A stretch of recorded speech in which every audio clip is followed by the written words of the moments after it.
The danger of one-sided fighting. I want to know, and I want you to be dead honest with yourself. Are you a one-sided fighter? What do you mean, Dr. Cheryl? Well, let me tell you.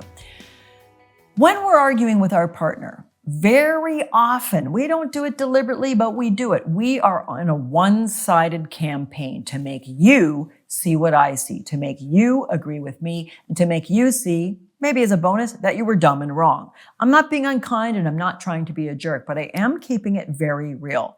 I'm a sex therapist. I'm a psychologist. I'm a Buddhist teacher. I work a lot with communication theory, and I'm a human being who blows this myself sometimes. So I'm here to tell you, you need to learn to do something I call see your partner's side of the clock. Say what, Dr. Cheryl? Well, let me show you. For many years, I had a private practice before I moved into my online, internationally known Become Passion program, where I teach couples online twice a year for 12 weeks.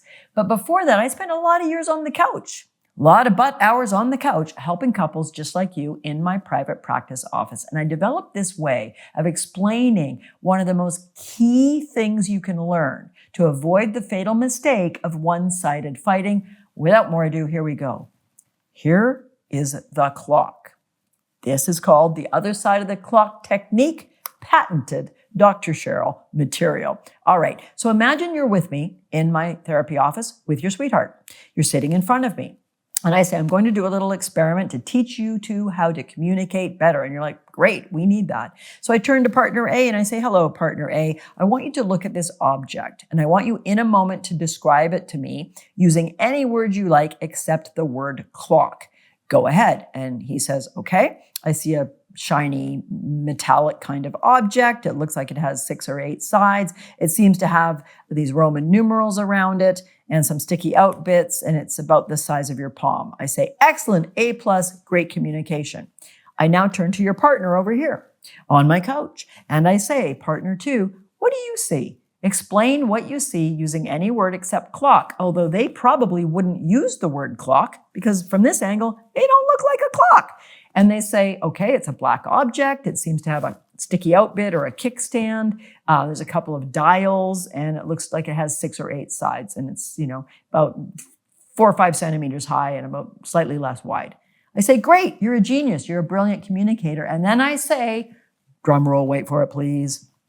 Who's right? And generally the couple kind of laughs or rolls their eyes a bit and says, well, neither of us is right. Or they say, well, both of us is right. What I just taught you, and this is not hyperbole, what I just taught you can change your communication with your partner in the following ways. When you and I are having an argument, let's say I want to move to the country and you want to stay in our fantastic downtown apartment, living the city life. And we're really in some trouble around this. This is a major lifestyle change. What are we going to do about it? And I'm telling you my side of the clock. And I effectively say, it's gold, it's got Roman numerals, and this is why, and this is what I think, and this is what I'm seeing. And you go, what are you talking about? It's black, it's got a handle. I don't know what you're talking about. Let's put the real topic in here. I really want to move to the country. I've been stifled in the city. I moved here for your job. I need space. I want to have a home-based business. I want to get some horses. I want to be out in nature.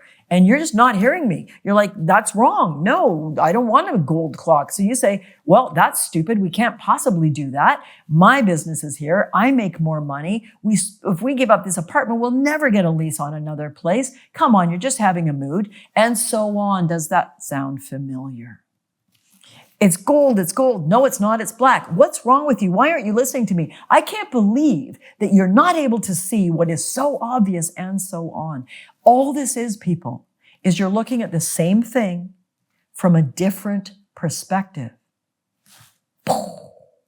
This may seem too easy to actually make a difference. When I survey couples at the end of my Become Passion program about what they found most helpful about a 12-week deep dive into all aspects of the passion triangle, intimacy and communication, thrill, dating and fun, sexuality and eroticism, they say they loved the other side of the clock, that it radically changed how they communicated. Now, you're not dumb. If I'm having a conversation with you about moving and you actually respect my side of the clock, you'll say, well, try to help me understand, Cheryl. I'm kind of triggered and worried about your need to move to the country because I don't know if I can do it, but I really want to understand you. And then I explain my side and my thoughts and my feelings, and you listen and you try to understand. And then I'm like, okay, tell me about why you want to stay in the city. I'm kind of nervous about that. I don't know if I can do it. And you explain and go deeper and go deeper. Now we're at a place where we don't have a solution, do we? No, we do not. We don't know whether we're going to stay in the city, move to the country, or make a compromise. But we can't even begin. Let me repeat that. We cannot even begin to solve a relationship issue until we say, what do you see from your side of the clock? That's the danger of one-sided fighting. I'm not open to your point of view. I'm not trying to understand you, which is also dismissive, unkind, cruel, and frankly, really arrogant.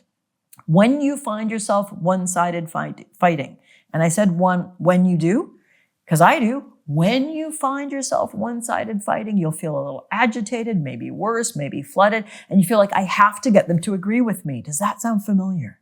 I have to get them to pay attention. Does that sound familiar?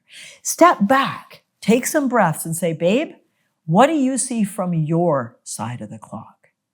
This can really start to change the way you communicate. There are a number of other deep communication skills I teach, but I wanted to give you this one because it's more conceptual and how you approach the problem of arguing differently. I want to understand you. Please help me know your side. So that second fatal flaw in relationship is ugly, one-sided fighting. I've given you some ideas how to work with that, and I can't wait to give you more in our next Love Bite. But how are you doing in communication? If you'd like to know, I want you to go take my passion quiz. There's a click button below, no obligation. It takes about 10 minutes or so, and you're going to get feedback after saying whether you're strong or weak on that intimacy side of the passion triangle, which is this arguing, conflict resolution, hopes and dreams side. Let's see how you score. Let's see how you score. Because when you know how you're doing, you know where you need to get to. For now, I remain Dr. Cheryl Fraser. Can't wait to be back with you next time on these Love Bites, where we bring you new videos, podcasts, and sometimes just a little tip like ask your partner, what's your side of the clock?